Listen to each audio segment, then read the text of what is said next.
At the T-minus 3-minute mark, tape recorders on board the spacecraft were turned on. These recorders record both voice and data.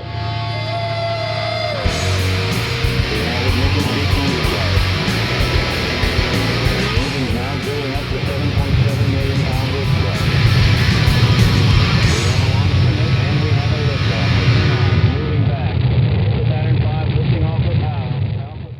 This is WOMMLP, operating out of Burlington, Vermont, 105.9 The Radiator. Good evening, it's Rocket Shop. I'm your host, Tom Proctor, and with me tonight is Surf Sabbath. Hello, guys. How's it going? Very good. Excellent. Good. Well, I'm loving the get-up you guys are in. If you're listening to this rather than watching this on Facebook Marketplace, you guys are looking very festive considering it's Halloween right around the corner. It's just a coincidence, really. Oh, yeah? Well, I'm glad either way. We always like kicking this off with a song, so what have you guys got for us? Feeling paranoid?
Surf Sabbath there with Paranoid. So would you guys like to first off just go around and introduce yourselves? My name is Matt Hagen. Todd Jeffrey on drums. I'm Kevin Lynham on bass. All right, and so first question is really going to be why the combination of Black Sabbath and surf rock? It seems two types of music that you would seldom put together. Until you hear it, and then it makes sense. It seemed like there was a void, right? It just it had never been done to our knowledge, so we decided to combine the two. And you know, metal has roots in surf music. You know, all that tremolo picking, that fast action, that precision, and so why not apply it to some of the bare bone roots of metal, hence the kings of doom, gloom, metal, Black Sabbath. Is it just Black Sabbath you cover, or Paranoid, obviously a Black Sabbath tune? Is it purely Black Sabbath covers with a surf rock bent to it, or do you guys explore other metal tracks? Surf Sabbath is pure Sabbath. All right. Do you guys even like practice with other bands in mind? Have you got a take on any Metallica songs or whatever that you keep hidden in your basement? Surf Metallica doesn't have the ring to it, so we like to keep it just in the Surf Sabbath realm. Okay, so purists then. Purists.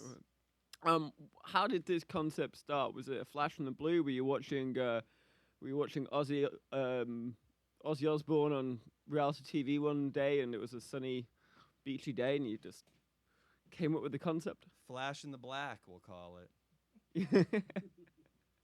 And did all three of you come to this concept together, or was this one person's idea that was then brought forth? Well, we all collectively bring things to the table, and we all collectively agree on what to do. So it was a trilogy of events. A trilogy of events. Well, because you guys are all members of the of pure surf rock band, the High Breaks. Oh, that's a rumor, but we'll keep it at that. All right. Okay. So allegedly, you are or you're at least very close to those of the High Breaks. Yeah, some people, because I think I have a beard, associate me with that front guy in the High Breaks, that guitarist. Not got a twin at all. Who's into surf rock as well. Maybe out there.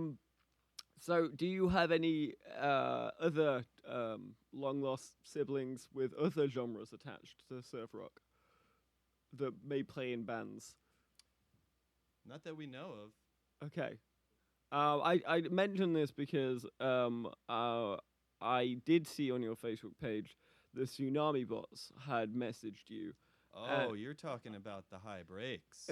Oh, sorry. Yes, sorry. The High Breaks. My apologies once again. We can't speak for the High Breaks as we do know them, but we often get confused by their three guys looking like three handsome guys in suits. We get it a lot. Yeah, so obviously I am mistaken, but the Tsunami Bots are obviously robots that play surf rock, and the High Breaks are very much human. Yeah. And they will be having a surf battle at Arts Riot in a few weeks where the High Breaks will go track for track against the Tsunami Bots. There will be one stage, two bands, and the High Breaks will represent the humans and their surf rock abilities, and the Tsunami Bots will represent the robot surf abilities. And it will go back and forth through that all night. Would Surf Sabbath make an appearance, maybe like an encore or something? Oh, you never know. You never know from what depths Surf Sabbath will come up from. Appear from. And is Surf Sabbath a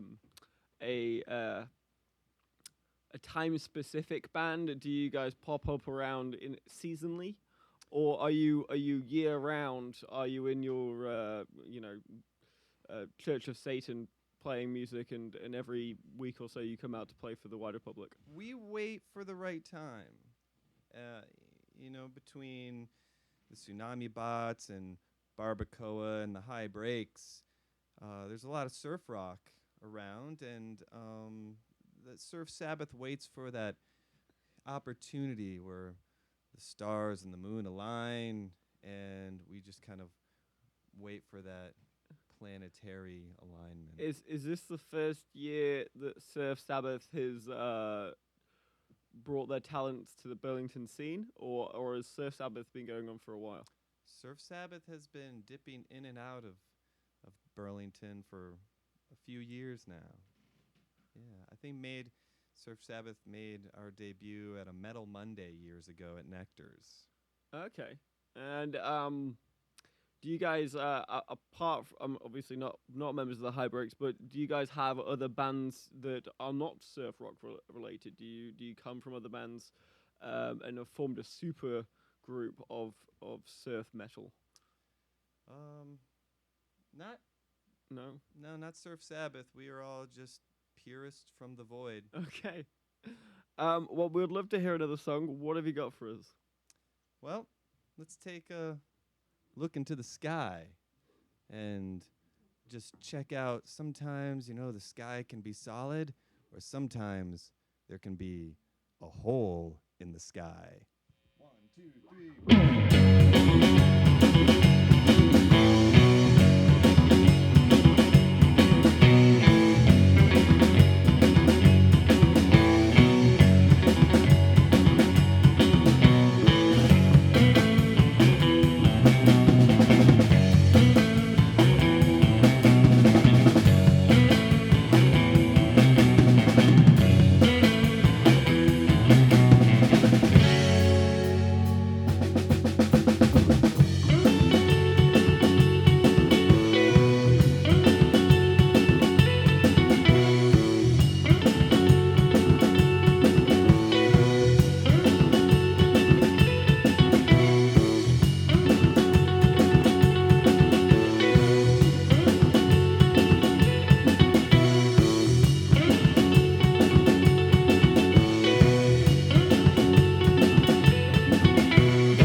All right, "Hole in the Sky" there by Sabbath, and what kind of as Sabbath's got this dark kind of feeling to it, but at the same time it makes you want to don a pair of Tommy Bahamas. What's the perfect setting to listen to Sabbath? That's a great question. I suppose the the general purpose of surf music is for anyone to kind of digest it and for it to be accessible to anyone across the board. And what's fun about Surf Sabbath is maybe you don't frequently listen to Black Sabbath or surf music. So, if you can, so we're here to kind of spoon feed both to you in an accessible way to where you can listen to it in the car or on the beach, on a midnight train, wherever you're feeling it.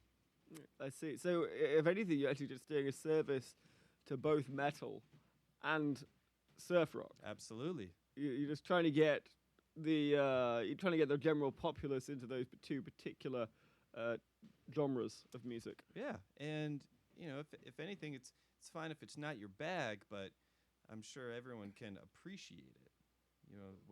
We take a lot of pride in the arrangements and the execution of them. Well, that's going to be my next question. It seems like you guys are very polished, you're very tight.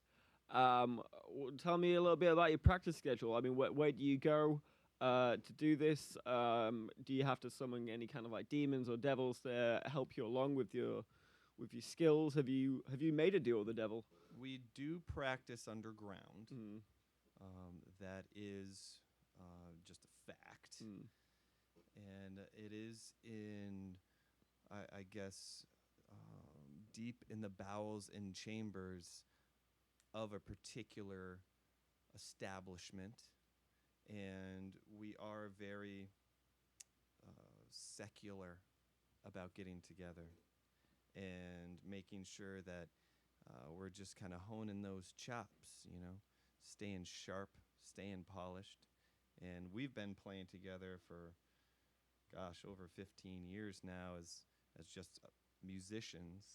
And when we decided to bring this to the table, then it just happened very organically and fell right into place with our ability to not just play our instruments, but to be able to communicate with each other through our instruments and kind of that like-minded network that you can only get through seasons of playing with people.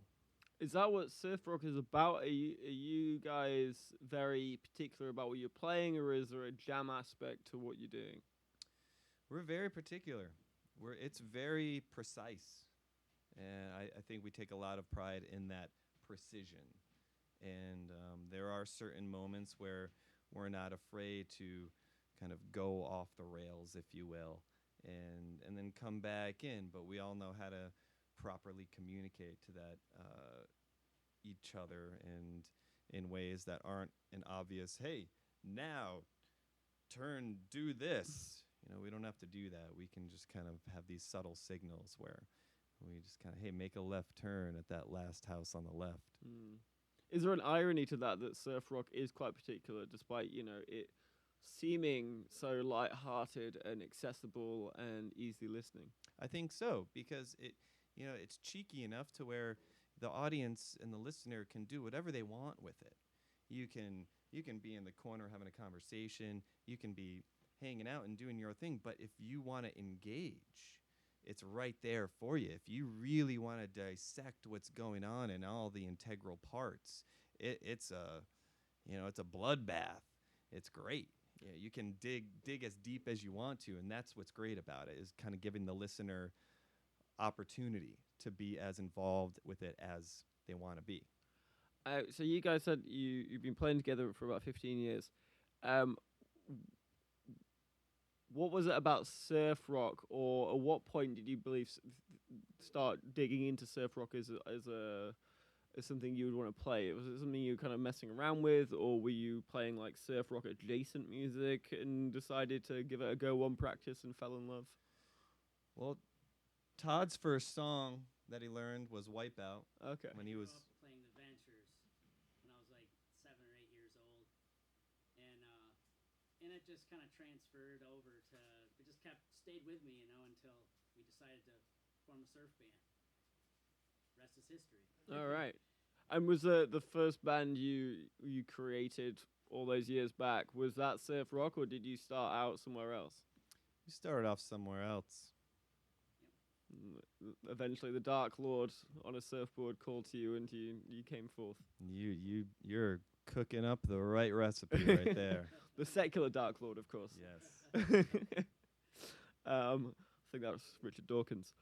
Well, I'd love to hear another song. Let's keep them coming. What have you got for us? All right. Let's roll up a sweet leaf, huh? Okay.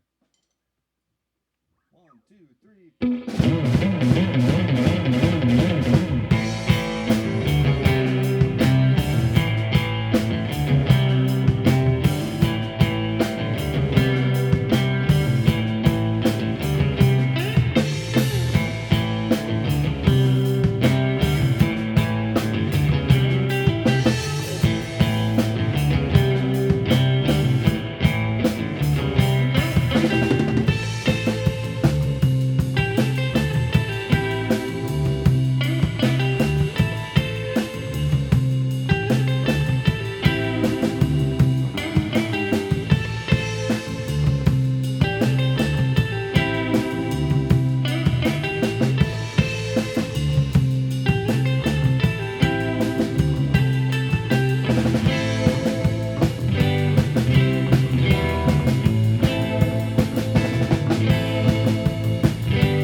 currently there by the Surf Sabbath. And as I understand it, you guys are going to be playing at a lamp shop tomorrow Light night. Club Lamp Shop tomorrow night, 7 p.m. sharp to 8 p.m. sharp. Okay, so just a fast and furious 30 minutes. Just a power hour, 60 minutes. 60 minutes.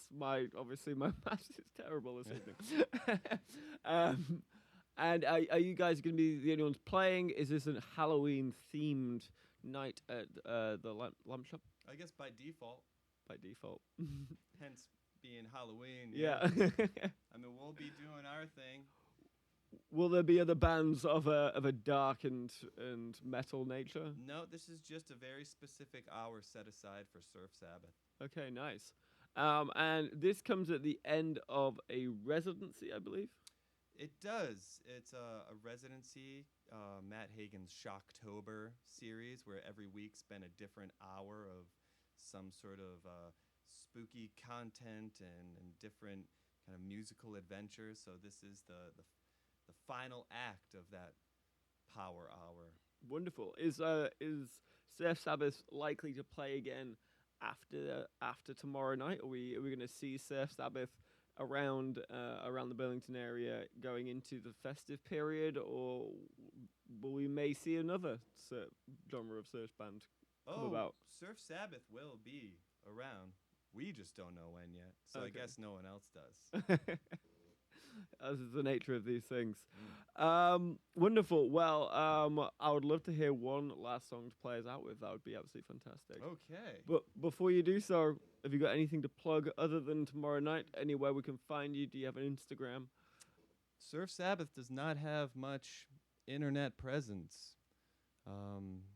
That's all we have to say about that. All right. I like it. Keep Yeah, it lo-fi. We'll encourage people to come out tomorrow to experience us in the flesh, and then we'll plug our good friends the High Breaks and the Tsunami Bots for that Arts Riot show in November.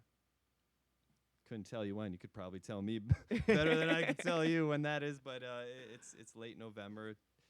Catch an eye out for that. The Surf Rumble, track for track, one stage, two surf bands. That should be really fun. Yeah, it sounds like it's going to be awesome. Well, what is the last song you got to play for us? How much time we got? About 3 to 5 minutes. 3 to 5 minutes. Let's do a quick Wicked World.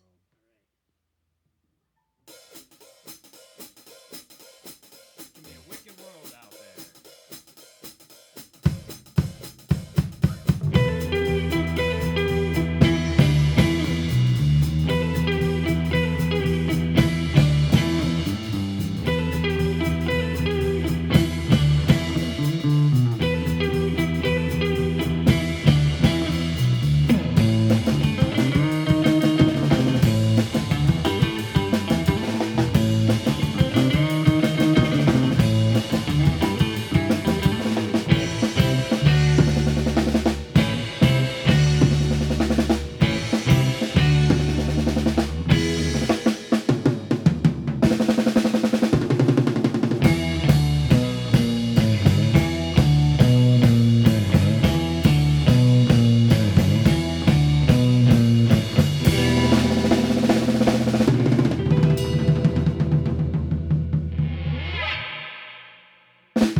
right, Seth, Sabbath, thank you guys so much for coming in.